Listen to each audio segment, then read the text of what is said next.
تم لوگ دوڑ کر آتے ہیں کہ آج 2 رکعت نماز دکھاوے کے طور پر پڑھی تو راستہ ہو چکا ہے۔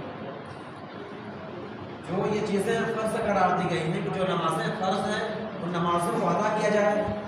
آپ کو نماز پڑھنے کا طریقہ نہیں معلوم ہے، آئیں اپنے ایمان کے قریب آئیں، امام آپ کو ہر وقت میں اٹھتے بیٹھتے آپ کو بتائیں۔ امام آپ کے مدرسے میں اس کے پاس قریب جائیں، اس سے پوچھیں جو چیزیں نہیں آتی آپ کو توڑ چھوڑ جوڑ کر بتائیں۔